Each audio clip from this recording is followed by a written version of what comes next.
going on, everybody? Welcome to the next episode of Arena Goat Talk. I'm your host, EJ Burt. And on this episode, I have one of the most decorated coaches of our time. He's done it all, from coach of the year in multiple leagues and championships in multiple leagues. So I'm excited to have our next guest, Mr. Kevin Guy. How you doing? Doing great, EJ. How you doing?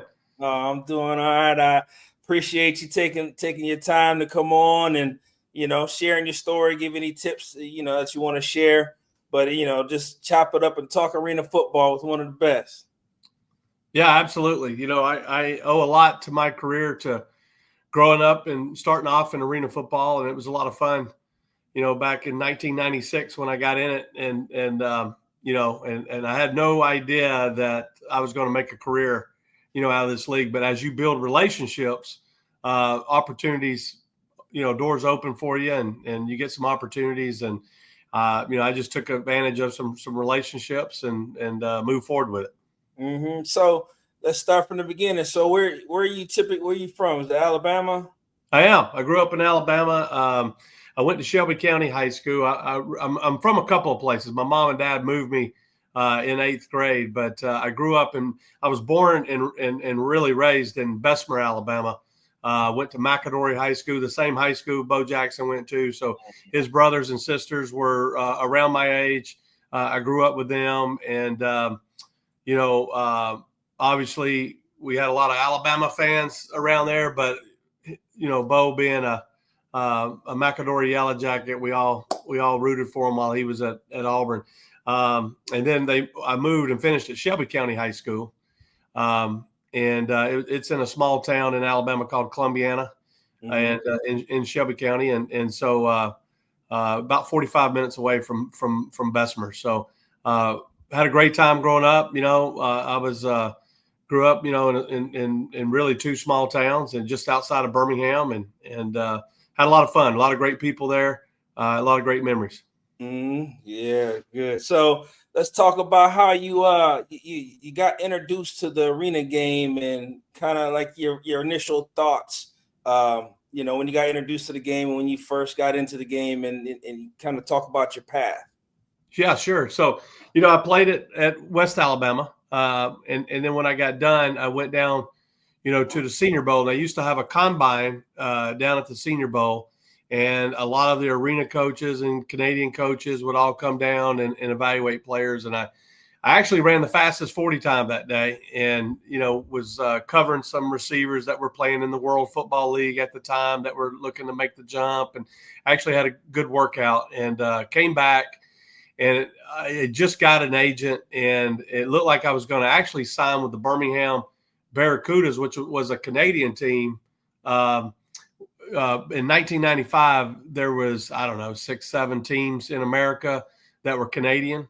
Even though they had teams up in Canada, but the Canadian League kind of explored and tried to put some teams in the United States. And a guy named John Jenkins, who was the offensive coordinator, was recruiting me.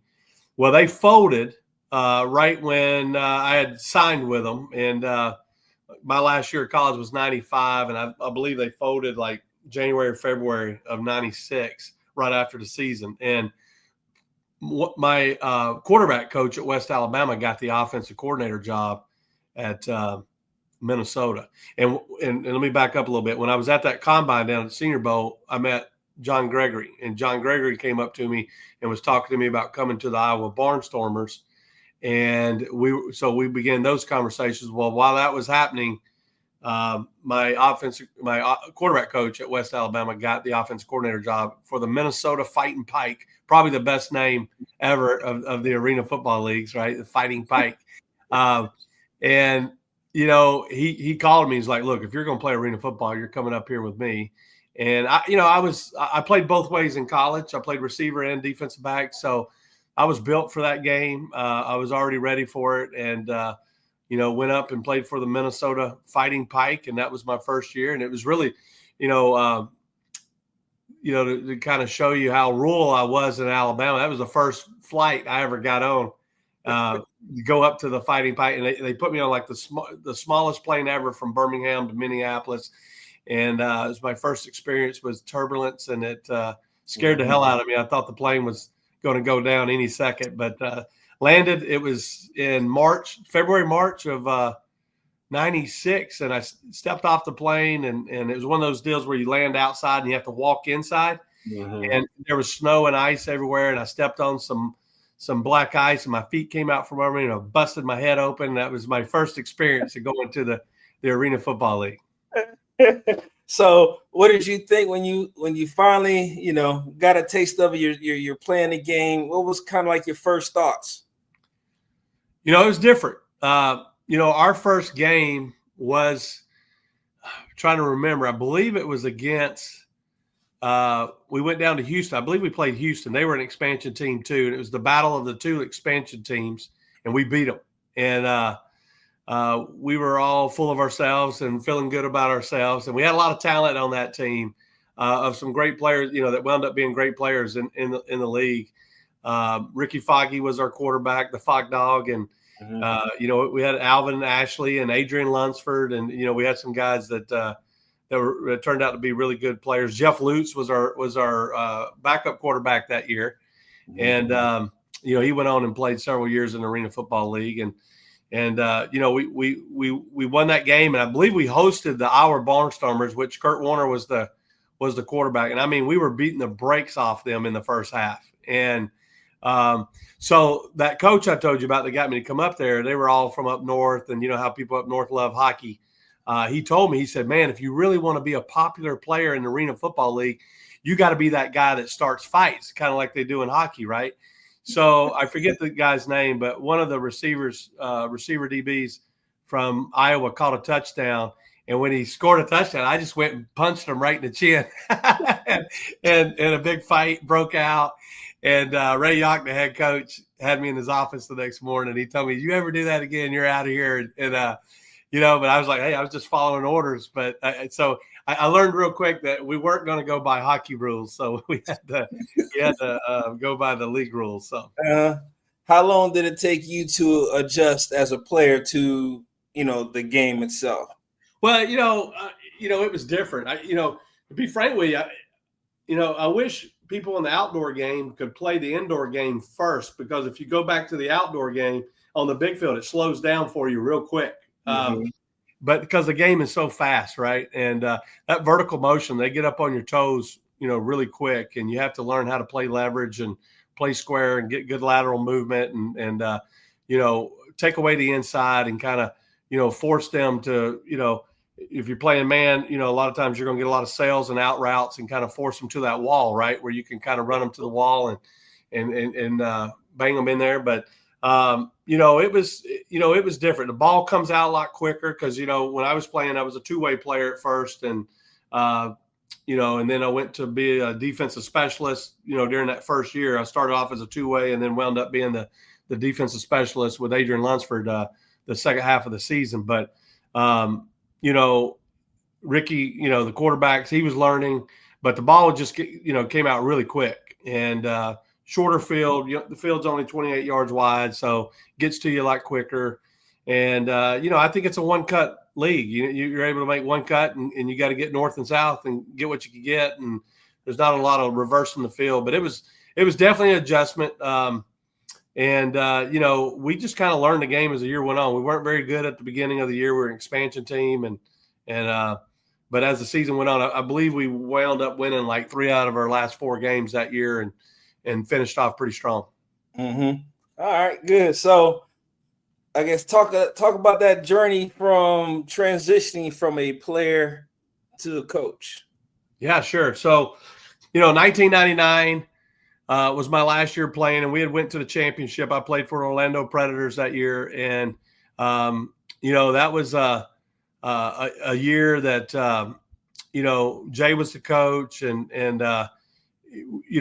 when I was actually playing for the New Jersey Red Dogs, and Jay traded for me in midseason, and they had me and Kevin Gaines and Brett Cooper playing that two-way spot, right? And they would kind of revolve us based on, remember the two-way game. Mm-hmm. There was an art to rotating those players to get an advantage, right? And Kenny McIntyre, that was my road dog. Me and him hung out every day after practice, and Damon Mason was playing the middle for us, and we were really good on defense. I had a great pass rush.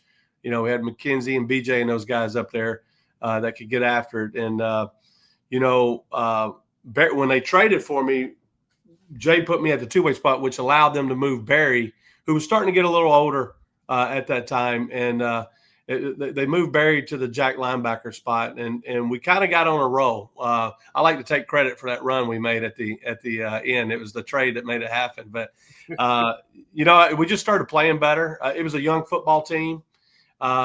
We just started playing better on the back end and got hot and, went in to play the Barnstormers. I believe it was the semifinals to go to the championship game. They were averaging like 61 points a game.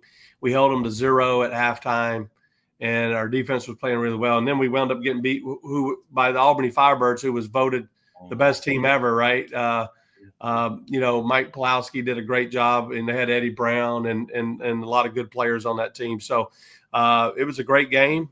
We didn't get the win in the championship game, and then I was going to come back and play, but the coaches at the New Jersey Red Dogs where I played was calling me. And in the offseason, I would coach high school football for a high school in Staten Island, St. Peter's High School, and big Catholic high school there. And so those New Jersey guys were trying to call me to come back up to coach. And if you remember, that was the year that we were going to go on a strike, right? And that was like the first time that we were going to go. And David Baker actually came in January and canceled the season for about 2 weeks. And then they brought the season back. They decided to go forward with the season.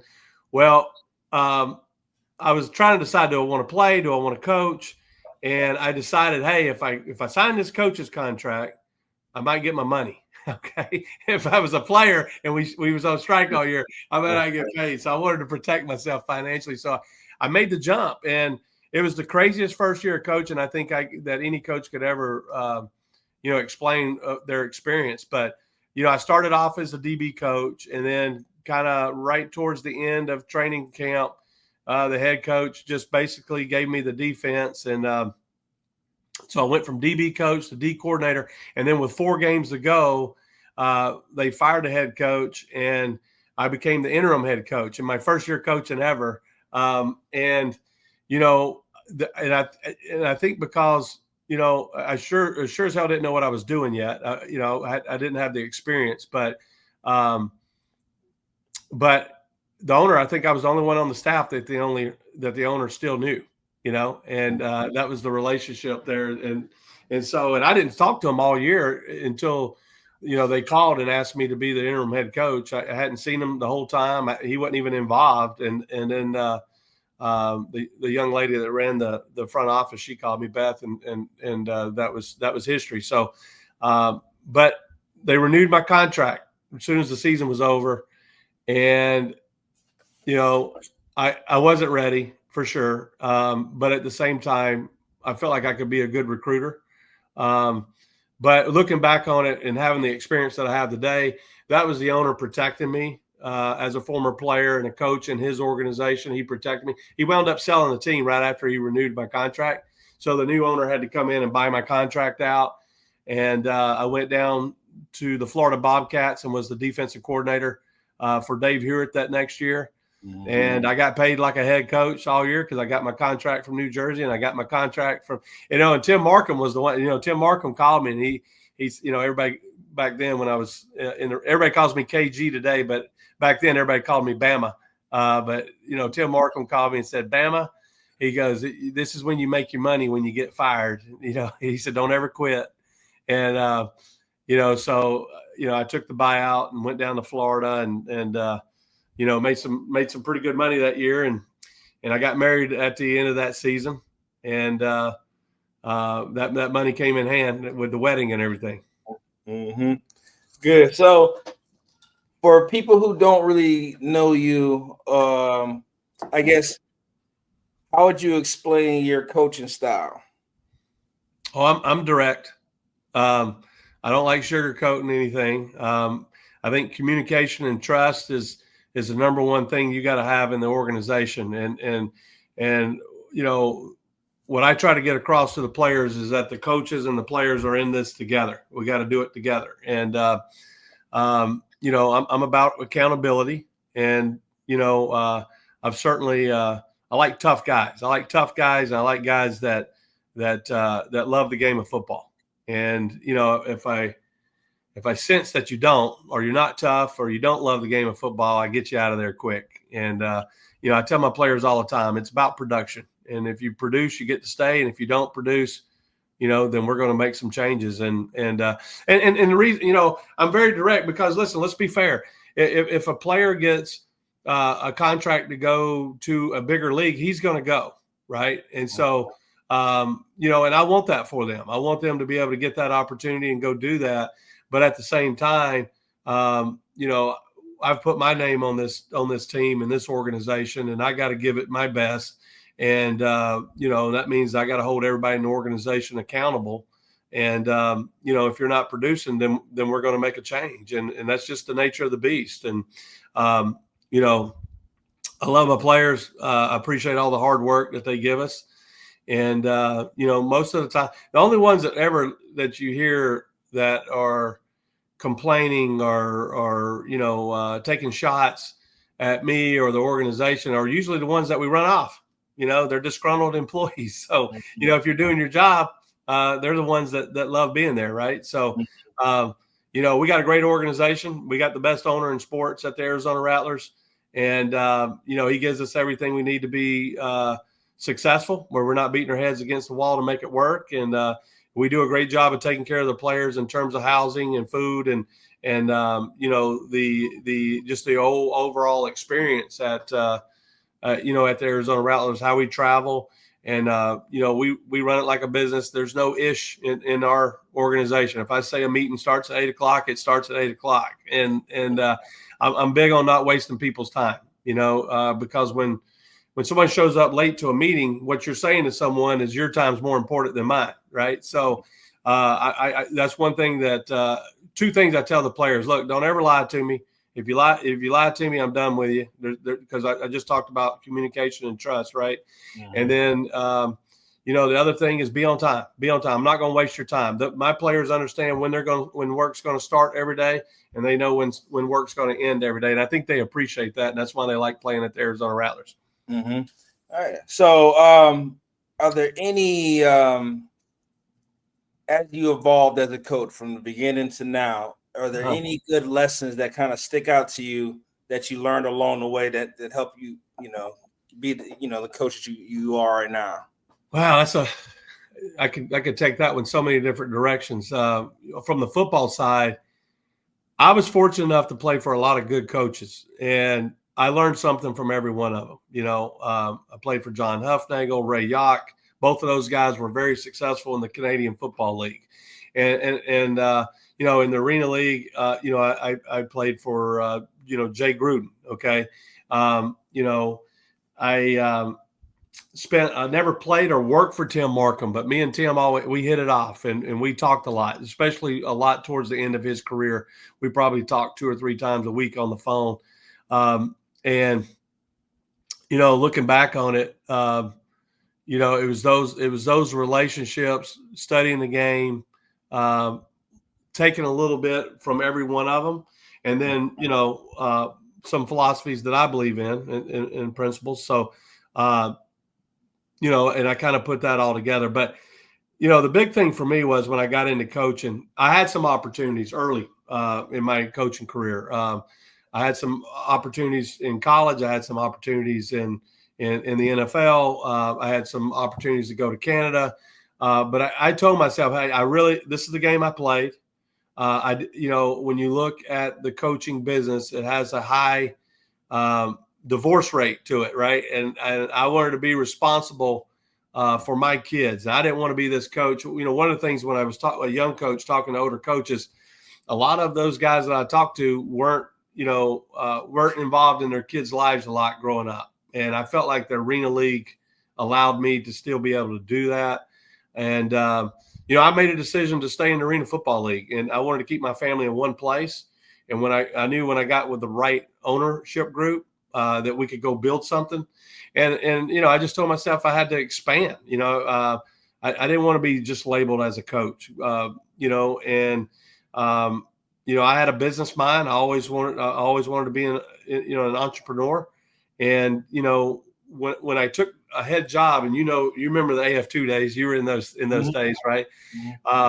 Going back, when I took the Tennessee Valley Vipers job in Huntsville, Alabama in 2002, Art Clarkson, who's probably one of the best sports promoters there ever was back in his time. Art told me after I signed the contract, he told me, he goes, "Hey, you think I just hired you to be the head coach, but," he goes, "I'm going to teach you this business." And he goes, "You're going to hate me, but in 20 years, you're going to thank me." And he just died a few years ago. And I went into a partnership with him on a hockey team right before he died. But I did get a chance to thank him because he taught me the business side of sports, the corporate sales, the ticket sales, the relationships, the merchandise side of it. I mean, I learned every aspect of the business, and it paid off for me because when I got ready to expand, I can look back now and now I'm the president. I'm also the president of the Arizona Rattlers. So I oversee the business side and the football side. And, I got one boss, that's Ron Schertz, and me and him's I look at it as a partnership. I believe he does too.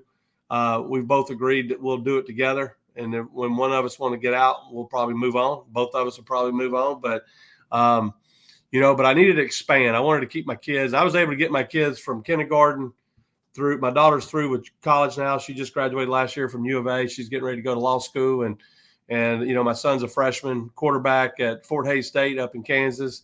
And so I feel really good about the decisions I made, and I think, like some of those jobs at the NFL was either scouting or being an assistant to an assistant. And, it was like starting all over again, and you don't know if you're going to grow. And I was very comfortable staying in Arena Football League because I understood the politics. I already had the relationships, and I knew how to maneuver and expand in this business. And I did that. And, my wife and I started the Tucson Sugar Skulls. We're the founders of the Tucson Sugar Skulls, and we really did that to kind of help the indoor football league grow. And it took off. Once we put Tucson in, Phoenix was out here by themselves. And once we put Tucson in, boom, we got San Diego, we got Bay Area, Las Vegas, Northern Arizona, Albuquerque.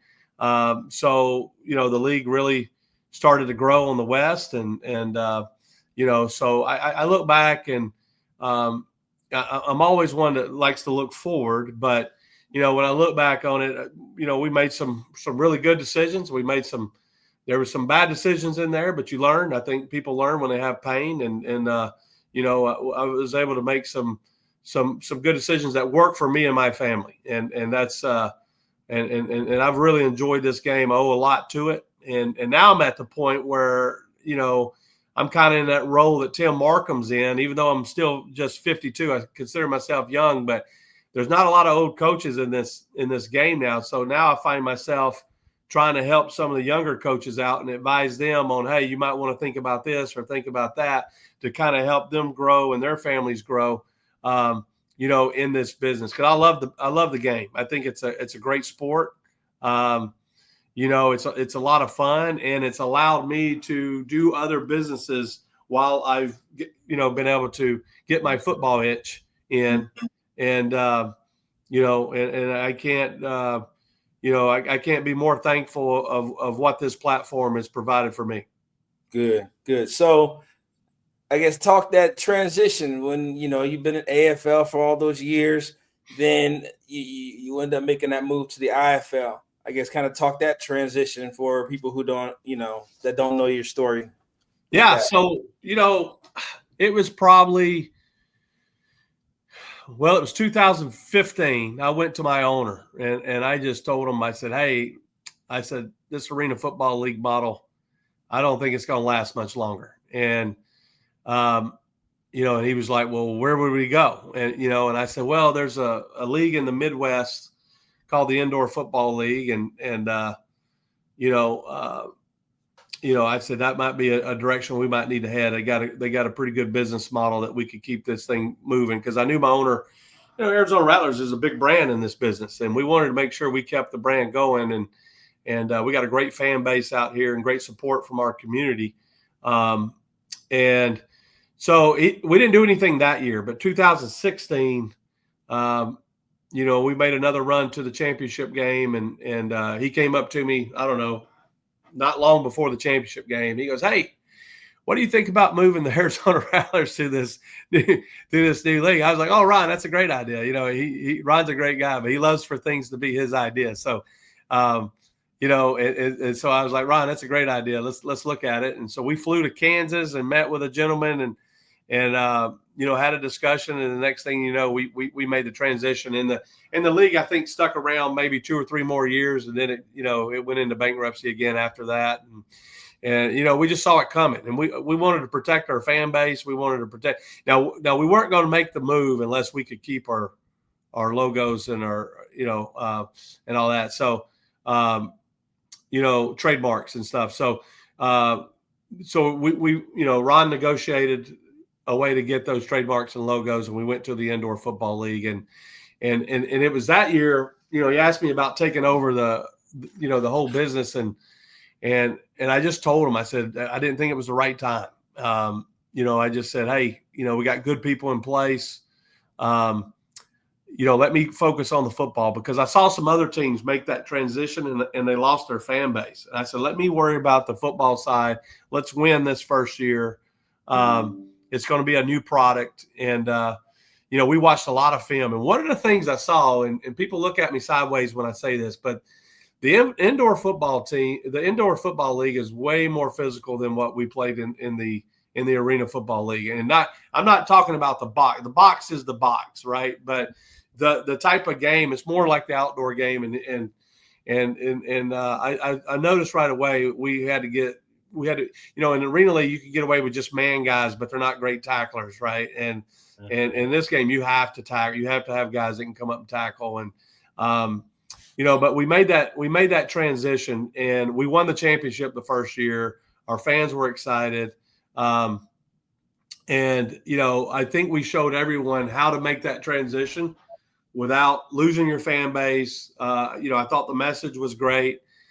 We protected the brand, and our owner did a great job of getting the message across, to the fan base, and everybody just kind of bought in, and we won the championship that first year, and now when we went into the league, they tried to stick it to us. We were being successful in the arena league. We had won three years in a row in 12, 13, 14, 15. We were in the semifinals, and then 16 we went back to the championship, and then 11 we were in the championship. So there was like 5 out of 6 years we had played for the championship. So when we went to the Indoor Football League, one of the conditions of us moving to that league was they told us we had to go to 0 on the roster. We couldn't bring any of our Arena League players with us. That was part of the negotiation. Wow. And so I knew that's why I didn't want to transition to the business side that year. And I was like, I really got to focus on this football part. And, and then they tried to stick it to us. The league tried to stick it to us, having us play Sioux Falls the first game of the season, who had won the championship like 6 years in a row, right? Mm-hmm. So our first game, it was kind of like they wanted to put their feather in their hat, right? Well, we came out and we were winning that game at halftime, and I didn't, the adjustments in the indoor game are way different than the adjustments in the arena game. So I was still learning all the nuances of the game, and they wound up coming back and winning that game late in the fourth quarter. And we lost that game, but I went in and told the players in that locker room, I said, if that's the best they got to offer, I said, by the end of the year, we're going to win this championship. And we played them again up in the championship game. I think it was 34-0 at halftime. I mean, we were smacking them, and we got after them. We kind of changed our strategy the second half, and the score looked a little closer than really what it was, but we dominated from the beginning to the end. And that was kind of our kickoff to the Indoor Football League. And then from there, we've played for, 4 championships in 8 years in the Indoor Football League. There's a lot of great owners and great partners in this league, and they run a solid business model. It's sustainable, and the commissioner's trying to grow the league. He's doing a great job of bringing in expansion teams and also in the business department. So, I think there's a lot of good days ahead. Good. Yeah, it's good to hear. Like I said, it's always good information, especially, coming from you. You've won championships and you've coached in the different leagues. So it's good insight. So, you kind of touched on it a little bit as far as the differences in the game. Is there any, I guess, can you touch on that a little bit more as far as the differences between like the AFL style and the IFL style? Yeah, so in the Arena League, obviously you have the nets, and the Indoor League didn't have the nets. They have, field goals. I still think, and this is my belief, if you ever take the nets and put them with the indoor football game and the rules of the game, what I love about the indoor football game is, the Arena League was you were restricted on a lot of rules, and it really became a players' league, right? In the indoor football league, you got to coach and you got to make adjustments on the fly. In the Arena League, you could play man, sky, cloud, and then there was some variations of a little bit of everything off that. Mm-hmm. This is more like the outdoor game. You're going to see cover 0, cover 1. There's a way to get to cover 2, 2-man. You see cover 3, cover 2. So you see a lot of different coverages in this game, and then there's some variations, off that. But in the run game, you see power, you see inside outside zone, you see trap. I mean, you see all the stuff that you see in the outdoor game. So you have to coach that where, the run game was kind of non-existent until you got inside the 5 in the Arena League, right? So, there's 2 guys in motion in the indoor football game. And there's only 1 guy in motion. That was the other thing. When we came to the indoor football league, no one had ever played man. And when I really watched the film, I told my coaches, I said, hey, number one, we're going to be better because in Arena League, one of the biggest strategies in Arena League is clock management, right? So when I watched the indoor leagues film during the offseason, we were just trying to decide how we were going to build the roster. I told the coaches, I said, we're going to out-coach some of these guys in clock management. I didn't think the league was very good in clock management. Curtis Riggs he was one that jumped out at me. He was pretty good at clock management. But when I looked at the rest, they were still a learning curve there. And then I was told by everyone, you won't play man in this league. You can't play man in this league. And I'm a big man-to-man guy. And number one, you got to go recruit those type of guys, number one. Number two, you got to know how to teach the technique. And there's 2 or 3 ways you can teach man technique. But, I'll stand on the table and say mine's the best way since I got about 15 DBs in the Hall of Fame. So, at the end of the day, we came in and proved that you can play man in this league. And unfortunately, that's something that we're going through right now as an evaluation. We've gotten away from who we are. And we tried to start doing what other teams are doing. And we're going to get back to being who we are at the Arizona Rattlers, which is physical, and we're going to lock you up. We're going to pressure on the front end and the back end with our pass rush and our coverage. But, those are kind of the difference in the rules. The passing game is very similar, but it's the run game. It's the 2 guys in motion. It's the not having the nets. And if we ever put the nets into this game, it's going to be the best product out there for sure. I really do believe that. And so I'm excited about the future of the league growing. Good. Kind of touch on like the profile, I talk to, different coaches and they kind of say the same thing, but, kind of touch on the profile of an AFL guy and the profile of an IFL guy as far as, you're recruiting, what do you look for as an AFL coach? What do you look for as an IFL coach? Sure. So I will tell you in the 2000s in the Arena Football League, it was starting to get scary. I mean, we were getting bigger. We were getting faster. Players were getting bigger, faster, stronger for sure. And you're playing on that 50-yard field with 28 yards wide, and you were starting to see some guys just getting their getting clocked, right? So, the league kind of went away in 2009, and they brought back another version of it in 10. But, it was getting very, very physical. And I always, thought in the Arena League, you were looking for just straight pass rush guys on that D-line. And it changed too, right? We were 2-way players, and then we went to being 1-way players. And that's when it really started getting scary. I was coaching in when those rules changed, I was coaching in San Jose. And I remember looking at Darren Arbett and Terry Malley and Jeff Jernigan and those guys in a meeting. We were having a staff meeting, and we went from having 2-way players to 1-way players. I just looked at them all. I said, we just won the championship. And they looked at me like I was crazy. And I said, guys, we got 3 or 4 pass rushers sitting over here on the side that we didn't even play because Terry didn't trust that they could block good enough on offense. And when we got those guys got them in there full time as just straight pass rushers, I mean, you go look at 2007, that might have been the best defense ever put together in this. I mean, we were in the top 3 in pretty much every category there was. And, we had great pass rush. Cleveland Thomas was playing in the middle. He could come up and press the motion. And, when you really looked at it, we were just done. We started slow, but San Jose always starts slow. They always start slow out the gate, and then they catch fire and take off. And, I think we were like 3-3, and I think we won like 13 straight. And Cleveland Thomas could take away that motion. But, the other guy that really was a great fit for us that year was Marquise Floyd. We brought him in on he played for me in AF2, and I brought him with me when I came to the center. He brought a physicality to that secondary that they didn't have. And you had Cleveland that could take away the motion, but you had Marquise that could come around when they went to trips, that number 3, and he'd take your head off, And so, and he had great cover skills and great ball skills. And that's the other thing, if you don't have a history of making interceptions, I don't recruit DBs that are just cover guys. You have to make plays. It's a possession game, so you have to create turnovers. And so I look for guys that have a history of making interceptions. And I kind of learned that when I played for the Orlando Predators. When I played for Jay, and that was kind of the mentality is like with Kenny McIntyre. Kenny wasn't always the best cover guy, but he had great ball skills, and he'd find ways to make plays, right? And so was Damon that way as well, and Kevin Gaines, all those guys, Brett Cooper.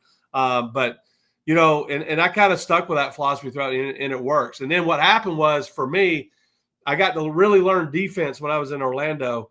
And then when I got to San Jose, that was my opportunity that I really got to learn the offensive side of the ball. Terry Malley was a great teacher of the offensive side of the ball. And, we had a great offense out there. So I think being around those two philosophies really helped me. And I still call the offense and defense. When I got the head job at Arizona, and Jay made a phone call for me to help me get that job. But, one of the things he told me right before I took the job, he said, don't hire someone for something you can do yourself. And that always stuck with me. So I've always called the offense and defense. There was 2 years that I had 2 coordinators. I'll never do that again, because from a clock management standpoint, you're having a radio out there and tell somebody, hey, call a timeout, or get them up on the ball and spike the ball. So I was just like, I'm done with that. I'm gonna do it myself. And so I've been calling the offense and defense myself. Now my staff members have roles and things that they're responsible for information that they give me during the game. But that's how I've managed it, because it's clock management is so important, in this game. But I think I got off track a little bit there, but I forget what we were talking about. What was your original question? You broke down like the AFL player profile. Oh, so yeah. So now it's IFL guys. Yeah. So like D line in the IFL, you got to get some guys that can stop the run, right? They got to stop the run, and you got to find that guy who can stop the run and rush the passer, right? In Arena League, that fullback linebacker was kind of manufactured. That guy didn't really exist in the outdoor game, right? So you had to go find, some oversized, running back, or you had to get an undersized lineman to play in there, or some athlete that was a good two-way player at linebacker. You had to manufacture that position. But, in the indoor game, you're getting a true running back, true tailback, and you're getting a true linebacker. And that's the two, in my opinion, in all the indoor leagues. That position is the most physical positions, because those guys can run, and they'll come up and hit you. And, they're a lot faster, because you're getting that 6'1", 6'2", 6'3" linebacker that weighs 230, 40 pounds, and they can move, and there's a collision there between him and that running back when he's running the ball, right? So that's a big difference. And then in the secondary, you have to have more physical defensive backs in terms of guys that can come up and tackle for sure. Mm-hmm. Yeah. So, in your time, like I said, the great thing in talking to you and your knowledge of both leagues, like, is there a difference in, the championships that you won in the AFL compared to the championships in the IFL. You have a background, like I said, not many people can speak on championships in both leagues. I guess kind of touch on, your experience and your feeling, as winning the championships in both styles. Yeah, they're all special to me, right? They were all fun years. To be frank with you, I remember the losses in the championship game way more than the ones that we won. I remember those plays that were the reason why we didn't win the championship, right? So those things kind of stick in my mind, and I still sit around and think about them, all the time. But looking at obviously winning your first one, that's exciting. I thought winning that one the first year in the indoor football league was fun because we had to go to 0 on the roster. And we won that championship that year with 17 rookies out of 25 players. You were allowed to recruit one player off each roster. That was the rule. We could get one player off each team's roster, and then we had to bring in street guys, right? Guys off the street, and so when you look at the championships, they're all special. I mean, that group I had in Arizona, we were just dominant. I mean, we were dominant. And, I've always wanted to build a team where you create a nightmare for your opponent, right? And we were just hard to match up with. When you looked out there at receiver, you had Maurice Purify, Rod Windsor, Tyson Poots, Kerry Reed. I mean, those guys were just great players. We had Nick Davila at quarterback, and he was solid. And that was something, I learned from Jay, on what not to do. I always thought that Jay had great teams, but he would always try to save money at that quarterback position, right? And I told myself, if I ever build a great team, I'm not going to – and I know why he was doing it. It was so he could pay other players, right? We were in that salary cap era, right? So he wanted to have money to pay other players. But, for me, I was like, hey, if I ever get a great quarterback, I'm sticking with them, and I'll go recruit the other positions. And we were able to win three in a row. We went to 4 in a row. I think it was the first time that anyone had ever went 4 in a row. And but Nick was a great one, and he actually played AF2 in Spokane, and they transitioned to the AFL, and they didn't want him. They were kind of running him off, and he was a California guy, and I looked at him and on film, and I was like, if he can throw the sail route, I'm going to sign him, and he could throw the sail route. We signed him, and the rest is history. And he just lives 2 streets over from me. He bought a house after playing for the Rattlers out here, about 2 streets over from me, and I see him all the time. He's a great guy. But just looking at this last championship in 24, we had that one, I enjoyed. Because a couple of things. We moved the team from Phoenix to Glendale. And then all our fans were like, oh, we're cursed in Glendale. Because there were some years that we played in Phoenix, but we had to move the championship game or the playoff game to Glendale. We got beat out there, and they were, we're cursed to play in Glendale, right? Well, we started out what were we, 1-3 or whatever we were. We had a lot of injuries at the beginning of the season.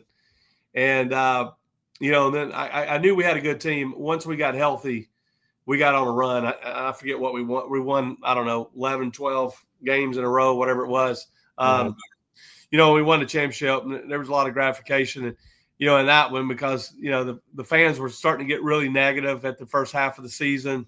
And as a coach, you're trying to keep all that out of your locker room, right? And you're just – and it really turns into a us versus them mentality. It's us against the world, right? And the guys just kind of bought in, and we figured out a way to win the championship. Really, I felt like that year the championship game was really between us and Vegas. I felt whoever won that game in the first round was going to go on, just like it was when I was in Arena Football League. We always felt like whoever won the game between us and San Jose was going to go on and win the championship. And when I took the Arizona job leaving San Jose, John Fry and Darren Arbette, kind of called me in and was like, hey, Kevin, now we gave you an opportunity with us. And, when you go to Arizona, we want you to go down there and build your program. Don't come after our coaches. Don't come after our players, right? And I said, hey, no problem. I'll go build my own program. Well, that was good. The first couple of years, San Jose beat us. And, and then I started getting the players in there. And we started recruiting, and the tables turned on that deal, and we knocked them out of the playoffs, I believe, 4 years in a row. And, and then all of a sudden they started trying to come get my players, So I was like, wait, that wasn't the rules. That wasn't the rules when I left, So, and they got Purify away from us, and they won it in 15. And I really felt like, that year Rod Windsor was kind of injury plagued that year. He had a double hernia that year and required a surgery, and and a lot of things went wrong. We still got the semifinals and lost to them on the last play of the game. We should have won. We recovered a fumble that happened that we got screwed on. But and don't get me starting talking about these referees, because I can go on and on about these guys, because they've cost me. I built a trophy case for the referees at the Rattlers that's right next to the Rattlers trophy cases, because they've won about 4 or 5 championships over the years that they've taken away from us. I've seen one of your most recent explanations. You saw my press conference. I saw that. I was like, yeah, that's for a talk off camera. Well, listen, I knew what I was doing. I got fined for it. I knew I was going to get fined for it. I knew what I was doing, but it was look, everything I do is calculated, and it was time for change. Mm-hmm. And and I'll leave it at that. Okay. But, I think you'll see some change this year, and we'll see what happens. But they're always a part of the game. I get that. I think every coach knows that. But when you have replay, okay, mm-hmm. when you have replay, and what a lot of people don't really put into that is they don't understand how many hours that the coaches and the players have worked to get to that point. And I'm telling you, we've lost like 4 or 5 playoff games that have come down where the officials have become part of the game, right? And it's always been at our place, and our fans lose their minds. And, and that's good. I think in this business, you have to kind of create some storylines. We're entertainment business, right? And so we're not the NFL. We're never going to be the NFL. But if you could create some interest and some fan engagement stuff and some storylines, it makes it interesting. And so, my background's in psychology, so I know what I'm doing about 99% of the time. Yeah, I peeped the 99.9% of the time. That's good. You never know what happens sometimes. That's right. So, kind of touch on, because you won Coach of the Year in both styles of play, right? Uh-huh. Kind of touch on, what goes on, on in your head, during both styles, and all those different moments. Because listen, I mean, at the end of the day, the Coach of the Year, it's nice for the resume, but I always felt like that's an organizational win for everyone, because it really speaks to the assistant coaches, it speaks to the players, and we all came together, bought in, and now, it's like I used to tell Nick Davila all the time, when you're the head coach and you're the quarterback, sometimes you're going to get too much of the credit, and sometimes you're going to get too much of the blame. It just goes with the job, right? And so, but those Coach of the Years, what's interesting, and I don't know if this is even a stat, but I might be the only coach ever that got Coach of the Year in the Ironman game, Coach of the Year when we were in the Arena League playing one way, right? When we had one-way players, and then get Coach of the Year in the indoor football game. So I've seen it, and there's other coaches. You don't have to get Coach of the Year to understand all three, but, I think that, just looking back at all three of them, and just, when I was 8 years old, you would come home on Sundays in Alabama. Everybody rushed home from church on Sunday mornings to go watch the Bear Bryant show. Okay. And Bear Bryant was a legend in Alabama, and it was in the, late 70s, early 80s, I remember coming on, but I remember the guy asking him one time when I was 8, why have you been successful for so long? And his answer was, because I was able to change with the times. And when I look back at my career, I feel like I've been able to adjust to the times. And not only the nuances of the games have changed, but I think the generations of the players have changed, right? And, being able to relate to those players, and this is a hard business to grow up in. Okay. It's a hard business to grow up in because, I'm 52 now, and, I'm coaching guys in their 20s, and I got to find a way to relate with them, and I like to have fun with them. I'm 52, but I'm maturity wise, I'm probably 35.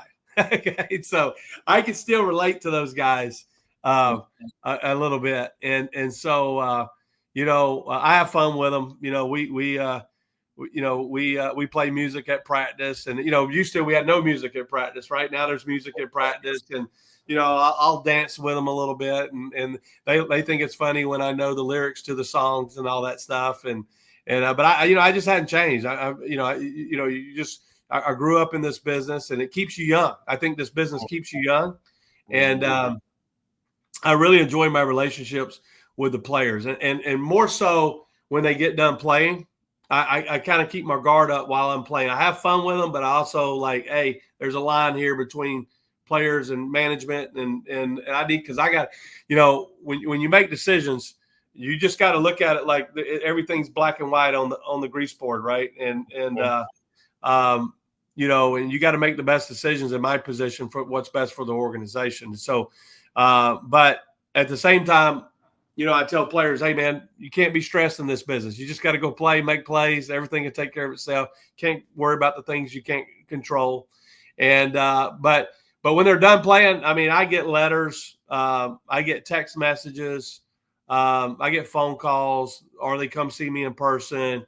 And I can't tell you how many times the players have come back and said, Coach, everything that you taught, everything that you talked to us about, I have applied, and thank you, for the messages that you gave us over the years. Because, one thing when I got into coaching, I always wanted to coach, and when you say coach, you're a teacher. That's what you are. You're a teacher, right? So, but I've always tried to help them with making life decisions.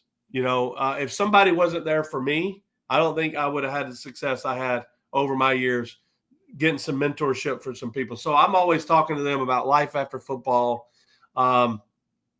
making choice. Football's not going to last forever, and you need to be ready for life after football because it will hit you in the face. And there's some players that I feel what was different, and I'll give you this one right here. You asked me what's the difference between the Arena League and the Indoor Football League. The Arena League had career players. We had guys that were playing up into their 30s, okay? The Indoor Football League is a young league, okay? And they have a rule in there that you can only have 7 players on your roster that are, with 4 years of experience or more, okay? So that means you're coaching 1, 2, and 3-year players. I like that rule, and I'm going to tell you why I like that rule. Because when I coach the career players, I can point to a lot of players that when they got out at 33, 34, 35, they kind of missed all those opportunities to do internships and things to kind of get their life going on track. And a lot of them, life has just hit them in the face, and they're struggling. And I think if they're not going to move to the NFL, get them out and get them going in their career so they can go provide for themselves and their family and make good business decisions because, the way I sell that to them is like, guys, whether you're in NFL or you're in this league or Canada or UFL, whatever, it's an opportunity. Okay. This thing is not going to last forever. So you need to build as many relationships as you can with the fan base, with the corporate sponsors, so that when you build these relationships, you can have some opportunities when you get done playing, So that's something I talk to the players about all the time. Usually once a week I get on my soapbox and I start talking to them about life decisions and things that they need to be thinking about. And I mean, I've sat down and and I had to go over with players before how to manage a checkbook. I mean, some of them just don't know how to do it, right? So, that's something that I never remember sitting in a class in school and them teaching us how to manage a checkbook. I don't even remember who taught me how to do it, but I've done that for players before because I want to see them, not getting hit in the face with life at 35, 40 years old. And let's make some good decisions right now while you're playing. So there's a landing pad for you when because you don't know when that you played the game, EJ. You don't know when that last play is going to be, right? And 99.9% of the players do not get to leave on their own terms. It's somebody's walking you out the door, right?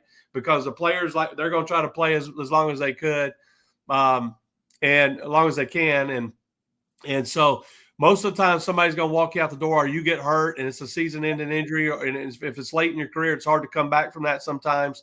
And there's a lot of business decisions made in this business. So I think educating these players and trying to get their lives on track. But I take these calls all the time. I'm still take phone calls from past players where I try to advise them and encourage them to go one direction or the other so they can make good choices. Mm-hmm. Yeah, you kind of touched on, because I don't want to keep, I don't want to take up too much of your time, but you already kind of touched on it. But I wanted you to kind of give any advice to any players that are, looking to play some pro ball, or they kind of at a crossroads of, do I go out to the real world and get a job, or do I entertain indoor football? I guess kind of give any kind of advice you think, any guys out there, could use right now. Well, my advice is always play if you want to play, okay, especially if you're 22, 23 years old, because you don't want to get later in life and regret that you didn't take that opportunity. The other thing is you don't know what doors are going to open up for you, okay? When you step onto this platform, you're going to meet new people, all right? You're going to develop some new relationships. And that's what happened to me. I started building these relationships across the country, and doors started to open for me, okay? And, but a lot of players won't listen to you now. You say, hey, get to know these fans. Some of them own businesses. They can help you out and get your life started, right? Some of our corporate sponsors. But, I would say to a player, play at least a year or two, give it a shot, see what doors open for you. And if you don't, you're still young enough, you could go do your internships or go get your first job and start moving up the ladder. But, listen, at the Arizona Rattlers, in just in my era being the head coach, we've had 55 players sign NFL contracts. Okay. Well, that's 55 players. If they didn't come to the Arizona Rattlers, that would have never happened. Right. So that they would have been out of sight, out of mind. So, we probably had double that go to Canada, USFL, XFL, whatever, right? We probably double that. And we do a pretty good job recruiting talent here. And I like this new business model. I want these guys to play 1 to 3 years. And then, hey, if you're not moving up by then, you're kind of getting in that window where they're not going to pick you up anyway. NFL wants young guys, and they want guys that's ready to play right now. And also what I tell players is when you come to play this game, your draft day is already come and gone, okay? You're not going to get drafted. So the only way you're going to sign with an NFL team is you're got to be a street free agent. And the only way so that means you're going in at the bottom of the roster. They're already got their first, 7-round guys, first 1 through 7 rounds already drafted, and they're giving them the money, and they got vets that they're giving money to. So you're going to be at the bottom of the roster. So the best way to get on that field is special teams, okay? So your best film in the indoor football league or the arena football league it needs to be special teams, okay? You need, and then when you get on there, they're not bringing you in to be the starting corner for the Pittsburgh Steelers. That's not going to happen, okay? So, they've already put money in those guys, all right? They've invested. You're at the bottom of the roster, so you better figure out a way to make that team on special teams and be a difference maker. So I tell my guys all the time, special teams has got to be your best film. It's got to be your best film when you're here playing, and then make plays on offense or defense, whatever your position is. So, so that's some of the advice that I give the guys when they come here. Good. Yeah, I just had that talk. I had our bet on here a couple weeks ago, and we're honing in on that point right there. Like special teams, that's how you're going to make the roster in the NFL. So don't play when you're playing IFL, AFL. You better make sure that you don't skip out on special teams, because hone in on that skills, because that's how you're going to make an NFL roster.